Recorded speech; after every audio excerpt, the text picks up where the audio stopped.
오늘 어떻게 주께서 말씀하실지 기대함으로 주님 앞에 나아갑니다.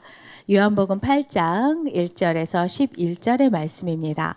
양심의 가책이 아니라 용서입니다. 1절부터 11절까지 한 절씩 교독하며 나아가겠습니다. 예수는 감난산으로 가시니라. 아침에 다시 성전으로 들어오시니 백성이 다 나오는지라 앉으사 그들을 가르치시더니 서기관들과 바리새인들이 음행 중에 잡힌 여자를 끌고 와서 가운데 세우고 예수께 말하되 선생이여 이 여자가 간음하다가 현장에서 잡혔나이다. 모세는 율법에 이러한 여자를 돌로 치라 명하였거니와 선생은 어떻게 말하겠나이까? 그들이 이렇게 말함은 고발할 조건을 얻고자 하여 예수를 시험함이러라. 예수께서 몸을 굽히사 손가락으로 땅에 쓰시니 그들이 묻기를 마지 아니하는지라. 이에 일어나 이르시되 너희 중에 죄 없는 자가 먼저 돌로 치라 하시고 다시 몸을 굽혀 손가락으로 땅에 쓰시니 그들이 이 말씀을 듣고 양심의 가책을 느껴 어른으로 시작하여 젊은이까지 하나씩 하나씩 나가고 오직 예수와 그 가운데 섰는 여자만 남았더라. 예수께서 일어나사 여자 외에 아무도 없는 것을 보시고 이르시되 여자여 너를 고발하던 그들이 어디 있느냐 너를 정죄한 자가 없느냐 함께 읽겠습니다.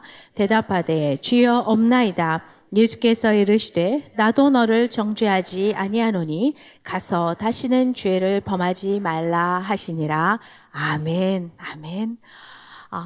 참 많은 강사분들을 모시고 설교자분들을 모십니다. 그러나 그분들이 떠나시고 난 뒤에 끝까지 그 하나님의 말씀의 영향력이 깊이 새겨지는 분들, 그런 분들이 저희 안에 많습니다. 많습니다. 그러나 우리 민경수 목사님은 모시고 나면 그 뒤에 정말 그 그리스도의 잔향이 계속 남는 것, 어떤 사람 이전에 예수의 잔향이 남는다라는 게 얼마나 귀하고 소중한지 모르겠습니다. 그만큼 날마다 하나님 앞에 엎드리시고 말씀과 기도의 그 균형감이 아주 건강하게 잡혀 있으셔서 그 하나님의 역사가 더 크신 것 같습니다. 사랑이 많으시고 한 영혼 한 영혼을 향한 예수의 눈물이 있는 분. 그래서 이분이 사역하시고 섬기고 말씀을 선포할 때에 그래서 하나님의 그 역사들이 많은 것 같습니다. 오늘 여러분들 목마름으로 이 자리에 나오셨을 텐데요. 이분의 말씀 선포를 통해 예수님을 만나시고 또 그 가운데서 하나님의 충만을 경험하시는 여러분 되시기를 주님의 이름으로 축원합니다. 사랑하는 민경수 목사님, 우리가 두 박수로 주님 목사 모셔드리도록 하겠습니다.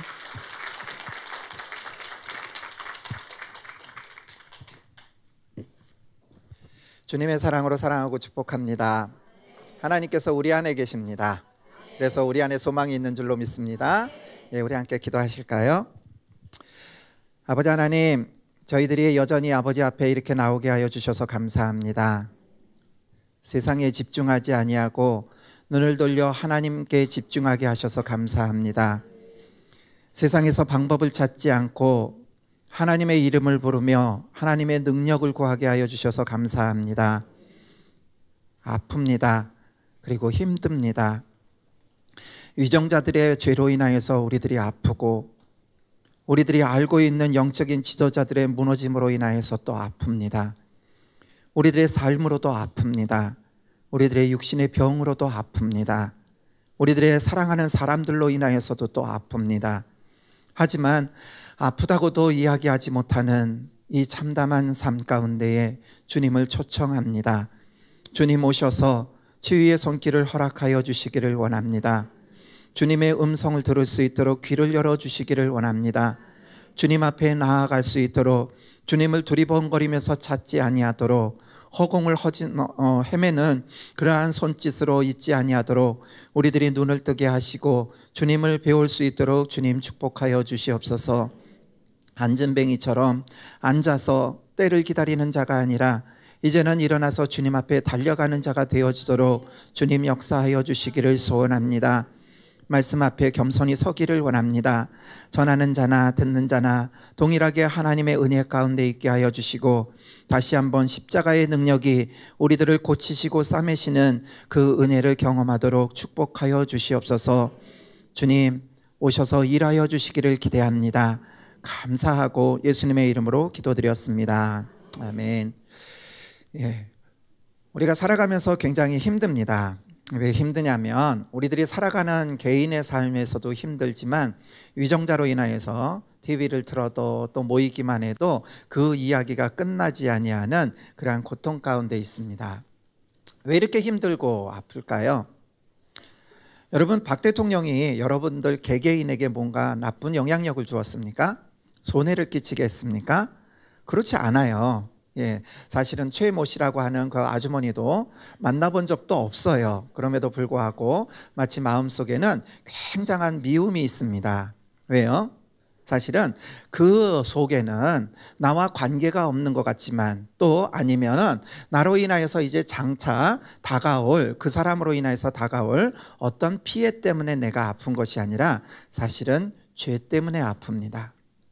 그들의 죄가 우리들의 삶을 망가뜨리는 일 때문에 아프고요. 죄라는 것이 존재하면 고통이 있다라는 것입니다. 여러분, 우리들의 삶 가운데 죄가 존재하는데, 이 땅에 죄가 존재하는데 정말로 그 죄에 대해서 우리가 어떻게 표현하고 또 어떻게 인식하는지 우리가 돌아보는 시간이 되어지기를 기대합니다. 오늘 본문 말씀에 보면 4가지 유형의 사람들이 등장을 합니다. 첫째 번에는 가늠한 여인이죠. 현장에서 잡혀온, 정말로 이제는 그 어떤 변명도 필요 없는 현장에서 붙잡혔기 때문에 확실하게 죄를 물을 수 있는 그러한 여인이 있습니다. 또 한 사람은 바로 사두개인과 서기관이라고 하는 영적인 종교 지도자가 있습니다. 그들이 법을 알고 그들이 죄를 알기에 가늠한 여인을 현장에서 붙잡아다가 예수님 앞에 세우는 그러한 사람들이 있습니다. 또 한 부류의 사람들은 바로 군중들입니다. 그곳에 모여서 함께 돌을 들고 함께 죄에 대해서 반응하고자 했던 그러한 무리들이 있다라는 것이죠. 그리고 마지막으로 한 유형이 있는데 그 유형은 말씀을 정돈하면서 같이 나누기를 원합니다. 왜냐하면 바로 주님 앞에 서 있는 사람들이 이렇게 4가지 유형의 사람들이 본문에서 나타나기 때문입니다. 첫 번째 유형을 먼저 보기를 원합니다. 가늠한 여인이 현장에서 잡혀왔어요. 여러분, 이 본문 말씀을 읽으시면서 이 가늠한 여인에 대해서 여러분들의 느낌은 어떠십니까? 좋으십니까? 사랑스러우십니까? 뭔가 배려하는 마음이 일어나십니까? 여러분, 그런데 우리가 하나님 앞에서, 주님 앞에서 끝까지 무엇인가 그가 용서함을 받았다라는 그 사실 때문에 사실은 우리들의 마음속에 그닥 밉지 않은 생각이 들 수 있다는 겁니다. 정직하게 표현하자면 여러분, 지금 이렇게 화제거리가 되어지고 있는 최 씨라든지 또 아니면 대통령이라든지 그 사람들과 지금 가늠한 여인을 비교할 때 여러분, 누가 더 미우십니까? 예, 질문하는 게 잘못인 것 같아요. 이렇게 와닿는 느낌이 있다라는 겁니다. 여러분, 가늠한 여인이 정말 미우십니까? 그의 죄가 정말 미우십니까? 아니면 마음속에 여유가 있으십니까? 여러분, 사실은 이 여인은 가늠한 여인입니다. 그것도 현장에서 잡혀온 가늠한 여인이에요. 여러분, 이 가늠했다라는 것은 사실은 뭔가 이렇게 청춘 남녀가 결혼하지 않은 남자와 여자가 만나서 뭔가 잘못된 교제를 한 것도 가늠했다라고 표현할 수 있습니다. 하지만 여기 본문에서 이야기하는 가늠의 현장은요, 사실은 유부남이나 유부녀나 결혼한 사람들이 이 무엇인가 외도를 했던, 자신의 배우자를 등지고 다른 곳에 마음을 두었던 일들에 대해서 이야기한다라는 것입니다. 가정 파괴범이에요. 내 남편이 그랬다면 사실은 이 여인은 머리끄댕이 잡고 흔들어야 되는 여인이라는 것입니다. 조금도 용서할 마음이 없는 사람이라는 것입니다. 어떤 여지가 없다라는 것입니다. 여러분, 그 여인이 앞에 섰을 때 우리들이 어떻게 반응할까요? 여러분들은 잘 모르겠지만 저는 돌을 들고 맨 앞에 서 있을 것 같습니다.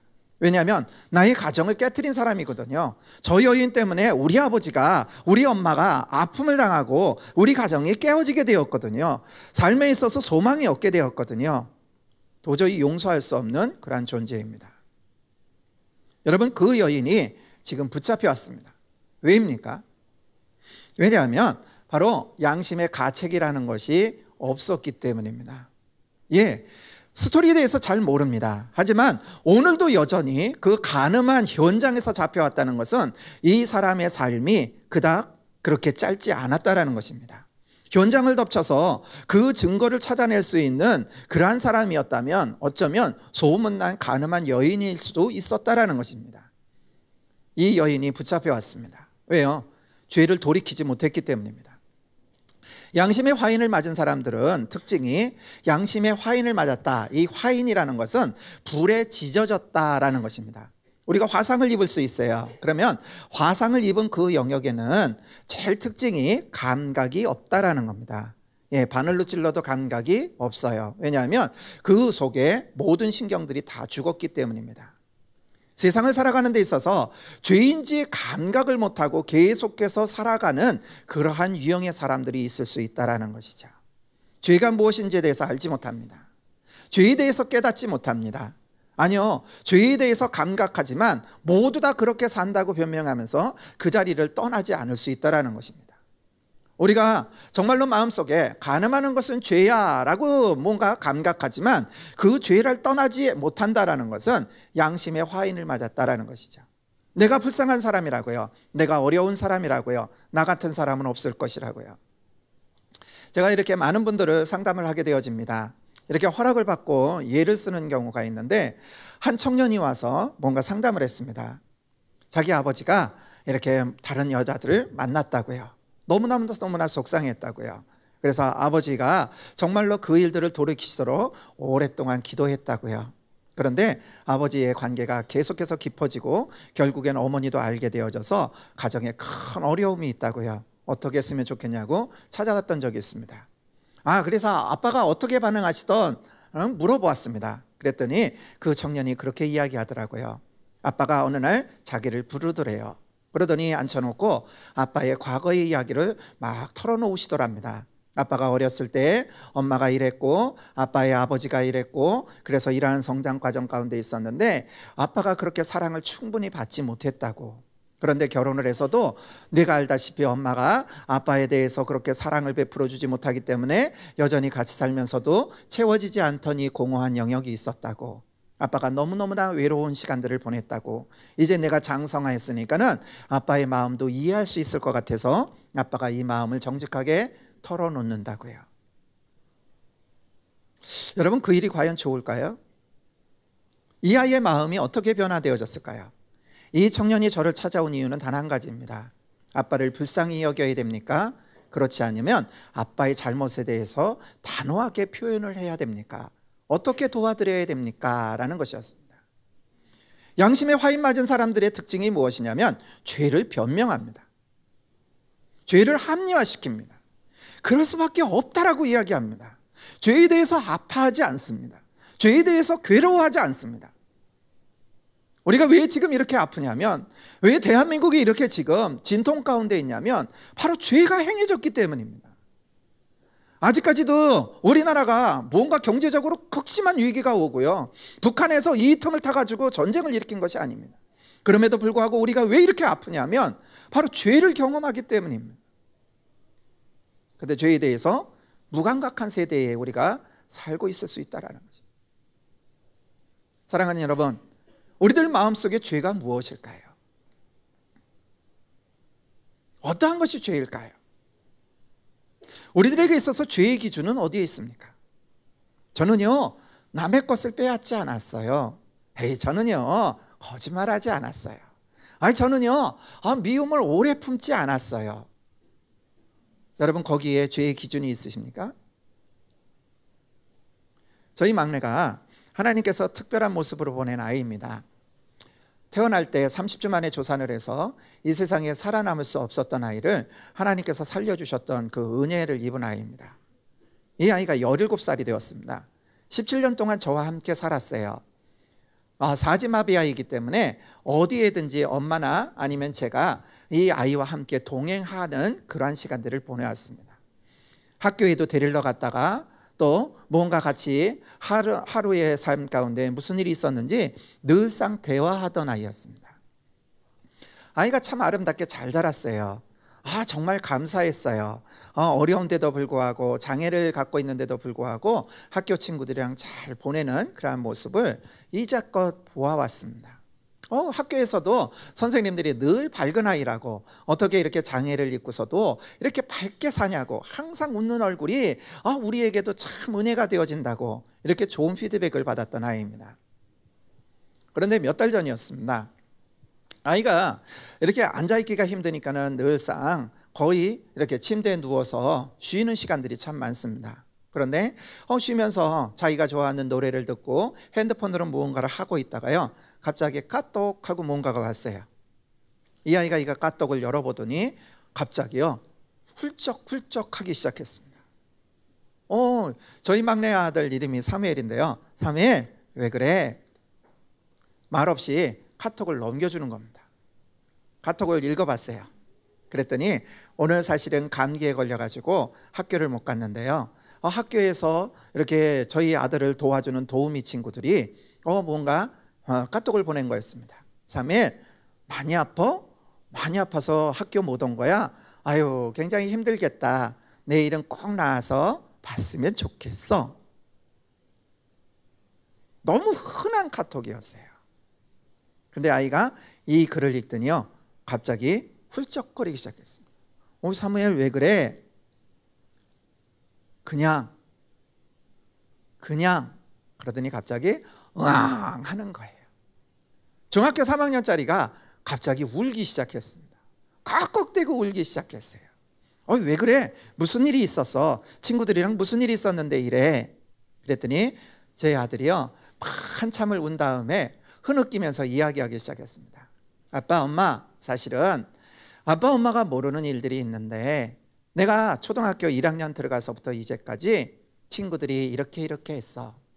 초등학교 1학년을 입학했더니 아이들이 절 보러 괴물이라고 그랬대요. 병신이라고 그랬대요.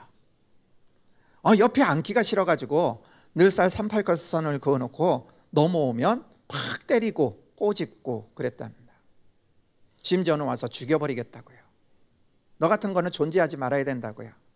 선생님들이 뭔가 이렇게 보실 때에는 사무엘을 도와주는 것 같이 그러다가 없으면 비기 싫다고, 왜 오냐고, 내일 오지 말라고 짝꿍이 늘 그런 이야기를 했대요. 이제 제주도에서 살던 시간들을 떠나서 서울에 왔는데 서울은 괜찮겠지 그랬대요. 근데 서울에 오니까는 더 심해졌답니다. 너는 결혼도 못할 거라고, 걷지도 못하는 아이가 어떻게 결혼을 해서 아기를 낳겠냐고, 너는 왜 사는지 모르겠다고. 심지어는 인플루엔자가 도는 그 시간에 한 달 동안 그 소요가 다 정리될 때까지 학교에만 가면 짝꿍이요, 아이에게 소독약을 뿌려댔대요. 병균이 있다고, 만지지 말라고. 이제까지 그런 시간들을 보내왔답니다. 중학교 가면 괜찮겠지 그랬는데 중학교에 가서도 1학년 처음 들어갔는데 도우미 할 사람 선생님이 요청을 하는데 근 30분 이상을 다 손을 들지 않아서 결국엔 선생님이 당번을 정해서 붙여줬대요. 당번이 지정된 어떤 아이는 또 집에 가서 너무나 힘들다고 이야기해서 선생님한테 부모님이 전화하셔서 그 하루 만에 도우미가 바뀌었던 적도 있다고요. 선생님이 안 되겠어서 이제 봉사 점수를 준다고 하니까 아이들이 그 봉사 점수를 따기 위해서 곁에 붙었던 시간들은 있었다고요. 그럼에도 불구하고 많은 듣지 말아야 될 이야기들을 들었다고 막 목 놓아 울면서 이야기하더라고요. 왜 이 까똑이 감격스러웠냐면 17년 만에 나를 사람으로 봐주고 17년 만에 내가 아픈 것에 대해서 가족이 아닌 사람이 관심을 가져주는데 너무너무 감동이 됐다. 사실은 매일매일의 삶으로 쪼개보면요 별거 아닙니다. 그냥 지나가는 이야기예요. 에이 싫어, 에이 보기 싫어, 왜 내가 너를 돌봐줘야 되는데 그냥 조그마한 이야기입니다. 아이가 구타당한 적 없어요. 아이가 휠체어를 밀어가지고 그래서 어딘가 처박혔던 적이 없습니다. 그런데 말 한마디 한마디가 저희 아이 마음속에 사회에 대해서, 세상에 대해서, 친구들에 대해서 이렇게 샤타를 내리는 시간들이 있었습니다. 감사하게도 하나님께서 큰 일을 행하셔서 지금 그 친구들을 곁에 붙이셔가지고요 중학교 3학년 이 시간들을 아주 특별한 시간으로 보내고 있습니다. 아프지만 회복되어지는 시간, 아프지만 나에게도 이 장애를 문제 삼지 않고 이상하게 보지 않고 나를 사람으로 봐줄 수 있다는 사람들이 숨어 있다는 것에 대해서 이제 실제로 경험하면서 아이가 회복되어져 가는 과정들을 보고 있습니다. 여러분, 죄가 어디 있습니까? 아프게 하는 게 죄예요. 사랑하지 않는 게 죄예요. 존중하지 않는 게 죄예요. 무시하는 게 죄예요. 하나님도 우리를 존귀하다 말씀하십니다. 우리를 위해서 생명까지 아끼지 않고 사랑하셨다 말씀하십니다. 그럼에도 불구하고 사랑할 만해야 사랑하고 칭찬할 게 있어야 칭찬을 하는, 그게 죄입니다. 왜요?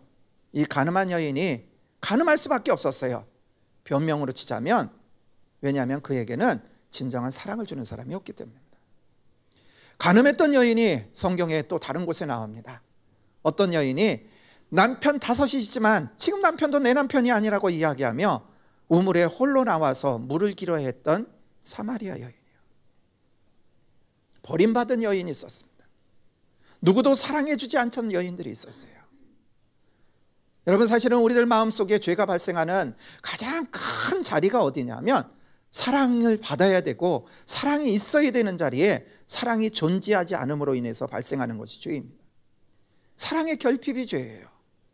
우리들의 마음속에 정말로 그 사랑하는 일에 대해서 내 마음이 감각하지 못한다면 사랑 타령이야 라고 이야기한다면 사실은 다른 것이 아니라 그게 화인 맞은 양심이 되어진다는 거예요. 가늠한 여인이 그 자리에 와 서 있습니다. 사랑만 받았더라면, 그 사람도 누군가가 사랑해주는 자리에만 있었다면 그 어떠한 누군가가 건강하고 떳떳하지 않은 그 관계들을 분명히 청산해 버렸을 것입니다. 그런데 그이들이 회복되지 않는 이유는 그 여인을 사랑하는 사람이 이 세상에 존재하지 않았기 때문입니다. 두 번째 유형이 있습니다. 바로 사두개인과 서기관들입니다. 여러분, 사두개인, 바리새인, 우리에게 익숙한 용어들입니다. 영적인 지도자들입니다. 여러분, 사실은 우리와 함께 살아간다면 그분들에 대해서는요, 손가락질하거나 비난할 수 없는 분들입니다. 왜냐하면 철저하게 말씀대로 반응하면서 살아가는 사람들이기 때문에 그렇습니다. 율법에 금식하라 하였으면 금식을 하되, 금식하는데 티를 내지 마라 하였으면 옷을 갈아입고 몸을 깨끗이 정결하게 입고 그리고 머리에 기름을 발라서 정말 저분이 금식을 하나 곡기를 끊었나 그것에 대해서 알아차릴 수 없을 정도로 은밀하게 하나님 앞에서 행하는 사람들이 바로 그런 사람들이었어요. 서기관들은 성경을 옮겨 쓰는 사람들이었습니다. 말씀 앞에 있던 사람들이었어요. 말씀을 옮겨 쓰니까 그 뜻이 무엇인지에 대해서 연구하고 누구에게인가 그 말씀을 전할 수 있는 능력 있는 사람들이었습니다. 누구보다도 성경에 대해서 해박한 지식을 갖고 있던 사람들이었어요. 그런데 그 사람들이 오늘 이 정의심에 불타서 이 화인 맞은 양심을 갖고 있는 한 여인을 예수님 앞에 갖다 세웁니다. 그들의 죄가 무엇입니까? 예수님께 뭔가 함정을 파서요, 빌미를 얻으려고요, 예수님을 십자가에 처단하고 없애버리기 위해서 뭔가 건수를 잡기 위해서요. 그렇습니까? 아니요. 성경 본문 말씀에 보면 예수님께서 행하신 일들이 있습니다. 예수님께서는 그 전날에도 7장에 보시니까는 성전에서 말씀을 가르치셨어요. 그런데 이 사람들이 모의를 합니다. 사람들을 보내서 뭔가 흠을 잡으라고요, 뭔가 문제를 파악하라고요, 그래서 예수를 잡아 죽이자라고요. 그럼에도 불구하고 보냄을 받았던 사람들도 예수님의 말씀을 듣고는 그 일들에 대해서 찾을 수 없다라고 이야기합니다. 정신 나갔다고, 어떻게 나사렛에서 갈릴리에서 그 출신들이 어떻게 저러한 특별한 일들을 하겠냐고, 네가 잘못한 거라고, 미혹된 거라고. 그 일들이 전날 있었던 사건입니다. 그 소요가 일어나고 이 7장 마지막 절에 보면 사람들이 다 집으로 돌아갔다라고 이야기합니다. 8장 1절에 어떻게 시작합니까? 그런데 예수님께서는 감람산으로 가셨다라고 말씀하십니다. 예수님은 감람산에 가셨어요. 왜요? 기도하라요. 왜요? 하나님을 만나라요. 여러분, 예수님께서 우리에게 보여주신 것은 화인 맞은 양심이 회복되어지기 위해서는 바로 하나님 앞에 나아갈 수밖에 없고 하나님 앞에 머물러야 된다는 것을 삶으로 보여주신 분이십니다. 이분이 오신 곳이 어디냐면 감람산에서, 집이 아니라 감람산에서 하나님께 엎드려 있던 그 장소에서 일어나서 다시 동일하게 성전으로 오셨습니다. 말씀을 가르치고 계셨어요. 그런데 그때 소요가 일어났다라는 것입니다. 누가요? 바로 사두개인과 서기관들이 가늠한 여인을 데리고 그 성전에 들어왔다라는 것입니다. 그 시간이 언제입니까? 바로 비유하자면 지금입니다. 설교가 한창 되어지고 하나님 앞에 예배가 계속해서 되어지는 이 시간에 그들이 가늠한 여인을 데려와서 앞에 세웠다라는 거예요. 우리가 아는 것처럼 말씀은 거기서 끝납니다. 왜요? 바로 군중들이 돌을 놓고 다 떠나갔기 때문입니다. 예배가 중단되어졌습니다. 예배가 회방받았습니다. 무엇을 위해서요? 자기가 알고 있는 정의를 위해서요. 자기가 알고 있는 진리에 대해서 집행하기 위해서요. 죄에 대해서 자기가 무엇인가를 하기 위해서요. 사람의 능력으로 그 일들을 처단하려고 하다 보니까 예배를 망가뜨리는 일들을 하는데도 불구하고 그 일들을 감각하지 못했다라는 것입니다. 제가 이런 생각을 해보았습니다. 지금 광화문의 거리에 촛불을 들고 많은 사람들이 모입니다. 어쩌면 우리 중에도 가보신 분이 계실 것입니다. 정치적인 표현으로 이해하지 않으셨으면 좋겠어요. 우리가 들고 있는 이 촛불이 무엇일까? 진리의 횃불일까? 그렇지 않으면 정말로 무너뜨릴 수 없는 그 초월적인 힘을 갖고 있는 그 세력이나 그 영향력들을 우리가 조그만 촛불을 들어서 꺾는 데 목표가 있을까? 내가 감히 무너뜨릴 수 없는 이 영역을 우리의 조그만 촛불들을 들고 그 세력들을 무너뜨렸다라는 데 보람이 있는 것일까? 그렇지 않으면 정말 내가 들고 있는 것이 하나님의 진리의 횃불일까? 사두개인과 서기관들이 들고 있는 촛불은 무엇이었을까요? 하나님께 예배하는 일들을 회방하는, 말씀이 선포되어지고 있는 그 시간에 정죄해야 되어지는, 처단되어져야 하는 그러한 일들을 자행했다라는 것입니다.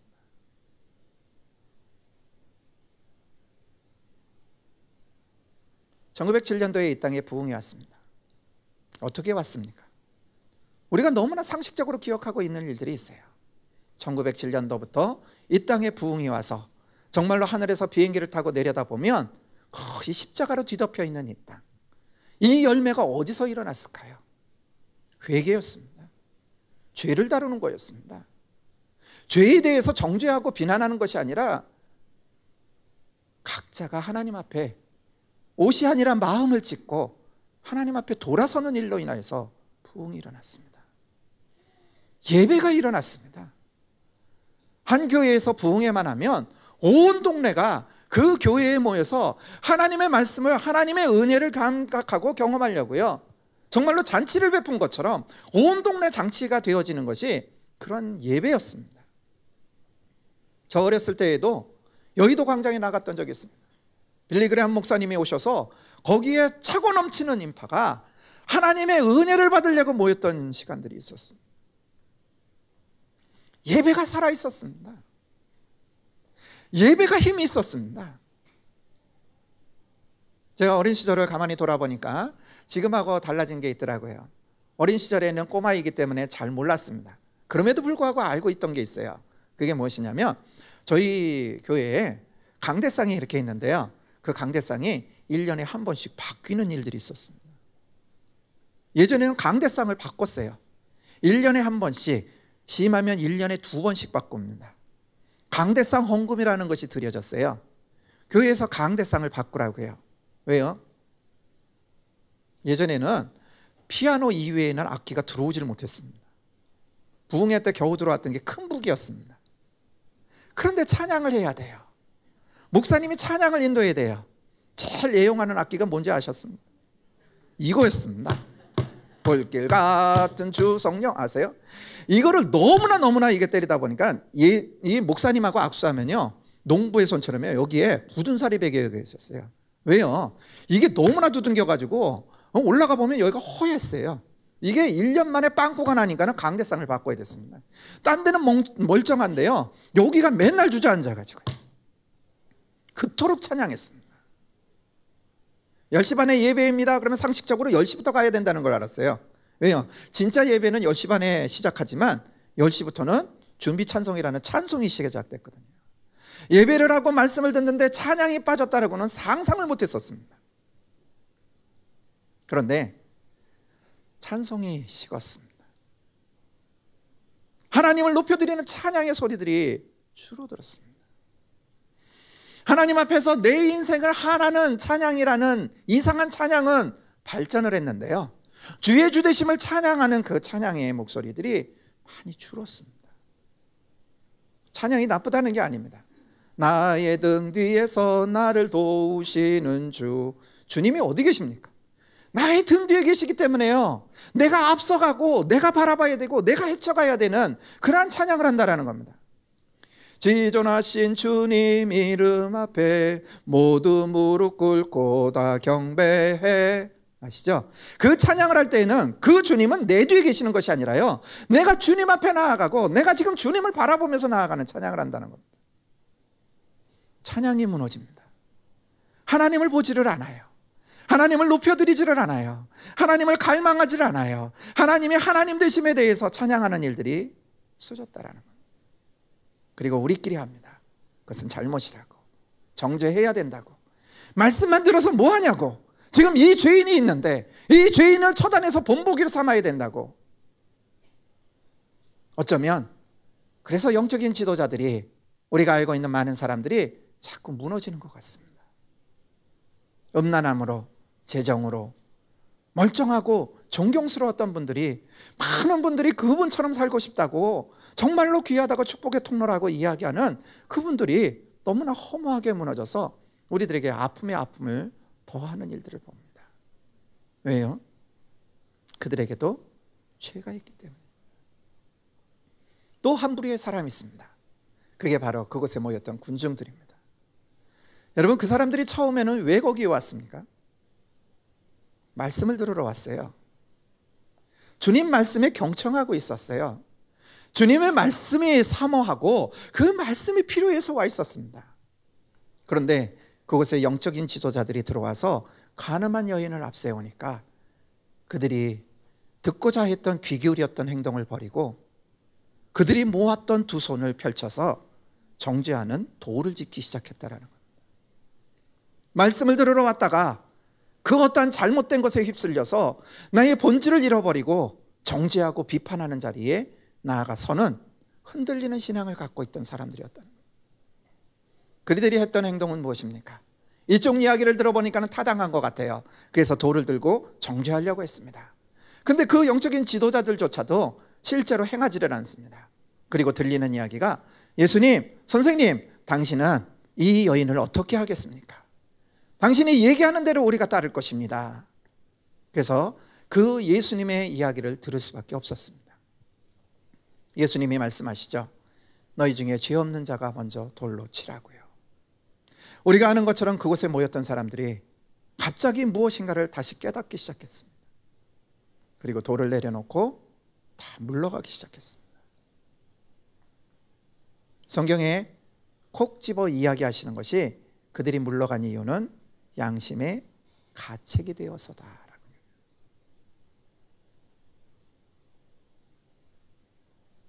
우리가 죄를 감각합니다. 그런데 양심의 가책을 받는 그 시간에 멈추기 때문에, 이 나라가 왜 끊임없이 위정자들에 대해서, 위정자들로 인해서 왜 이렇게 끊임없이 고통이 있냐면, 양심의 가책은 있는데요, 무엇인가가 빠졌기 때문입니다. 죄에 대해서 반응하는 것이 화인 맞은 양심이나 아니면 정죄하려고 하는 반응이나, 그런데 또 군중들의 한 가지의 표현은 양심의 가책을 받아서 그 자리에서 도망간다라는 겁니다. 죄를 다루지 않는다라는 겁니다. 죄는 감각했는데요, 물러서 버립니다. 도망가 버립니다. 왜요? 그 군중들 역시도 저 여인만이 아니라 나도 돌 맞아 죽을 사람이구나 라는 것을 감각했기 때문에요, 살기 위해서 물러납니다. 여러분, 기적이 일어납니다. 그것이 마지막 유형의 사람입니다. 이곳에 처음 올 때에는 화인 맞은 양심에 지닌 사람이었습니다. 바로 가늠한 여인이에요. 근데 그 가늠한 여인이요, 화인 맞은 양심이었는데요, 죄를 감각하지 못해서, 나만 불쌍한 것 같아서, 나만 외로운 것 같아서, 내가 살기 위해서 가정이 파괴되든 말든 한 여인이 그러면 나보다도 더 큰 아픔을 겪는다는 것에 대해서 생각조차 하기 싫어서 그 생각을 떨쳐버리고 자신의 삶을 붙들고 살아가던 이 여인이요, 오늘 돌 맞아 죽을 뻔했는데 돌을 던져서 죽이려고 했던 많은 사람들이 그 현장을 떠나갔는데도 그 여인은 머물러 있습니다. 예수님이 한참 만에 일어나셔서 여인에게 물어보셔요. 너에게 돌을 던지려고 했던 사람들, 너의 죄에 대해서 정죄하려고 했던 사람들 다 어디 갔냐고. 이 여인이 응답을 합니다. 다 가고 없습니다. 선생님 한 분만 계십니다. 그때 주님께서 말씀하셔요. 나도 너를 정죄하지 않겠다고요. 내가 너를 용서해 주겠다고요. 다시는 가서 죄를 짓지 말라라고요.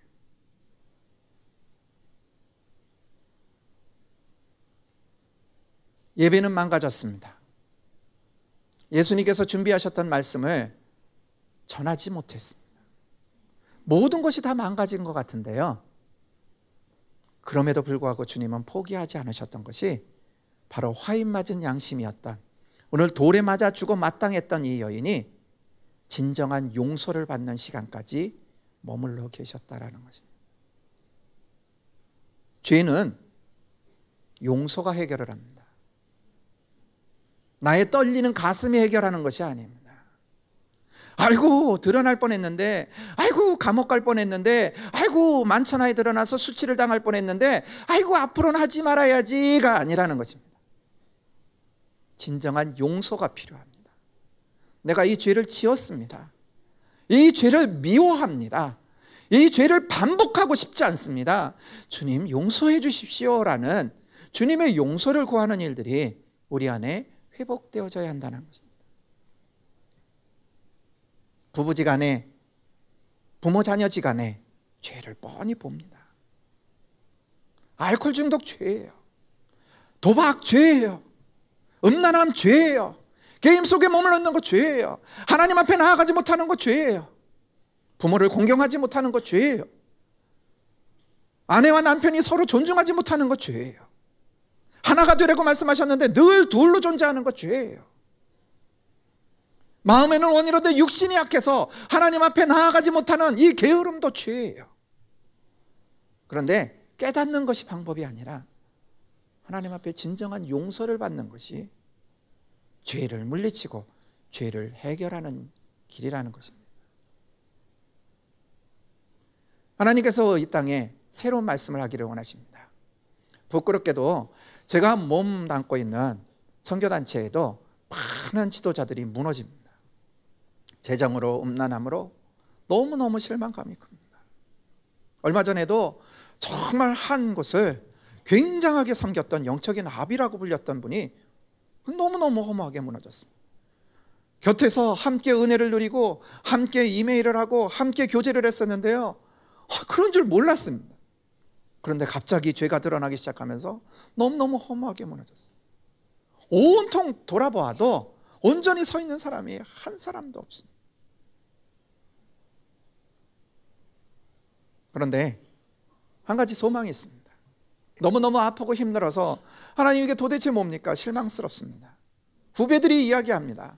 정말로 당신이 믿는 하나님을 나도 믿고 싶어서 당신을 존경하며 그 하나님을 섬기기로 결정했는데 당신에게서 받은 은혜는 실망감입니다, 아픔입니다 라고 이야기하는 그 상황 속에서요, 함께 무너져 가고 있던 시간 속에 하나님께서 말씀하셨던 게 있습니다. 많은 예언자들을 통해서 2020년을 기대하게 하셨던 그 일들이 기억이 났습니다. 저희 단체에서는 타겟 2020이라고 이야기합니다. 2020년에 전 세계를 향하여서 많은 비전을 품게 하셨습니다. 더 많은 사람들을 선교사로 보내고 더 많은 지역을 복음화시키고 더 많은 교회들을 세우는 일들에 대해서 비전으로 주셨던 게 있습니다. 하나님께서 말씀하시는 게 있어요. 아직 20년 안 됐어. 여러분, 왜 일들이 일어나는지 아십니까? 내년이 종교개혁 100주년입니다. 개혁이 일어나야 한다는 겁니다. 기념이 아니라 그 선배들이 정말로 온전히 하나님 앞에 나아가기 위해서 임마누엘 하나님, 누구에건가 전해주는 하나님, 가르쳐줘야 되면 알 수 있는 그런 하나님이 아니라요, 내 힘으로 주님을 부르고 아버지의 이름을 부르며 나아갈 때 만날 수 있고 경험할 수 있는 살아계신 그 하나님을 만나기 위해서 개혁을 일으켰던 그 시간들이 우리 안에 반복되기를 원하신다는 거죠. 날이 캄캄할수록 우리가 알고 있는 것처럼 조그만 빛이 굉장히 큰 빛으로 빛을 발합니다. 세상이 어두워 보이십니까? 그러면 빛으로 세우신 우리들의 빛은 더 강렬하게 빛날 줄로 믿습니다. 우리들이 들어야 되는 것은 어떠한 세력들을 무너뜨리려고 하는 촛불이 아니라 진리의 횃불을 들어야 될 줄로 믿습니다. 누구의 죄를 탓하고 정죄하기 전에 내가 사랑하지 못했습니다. 내가 내 남편조차도 사랑하지 못했습니다. 내가 내 자녀조차 건강하게 키우지 못했습니다. 그들의 죄에 대해서 묵인했습니다. 그들의 죄에서 안타까워하고 감각만 했지 주님의 용서를 구하지 못했습니다.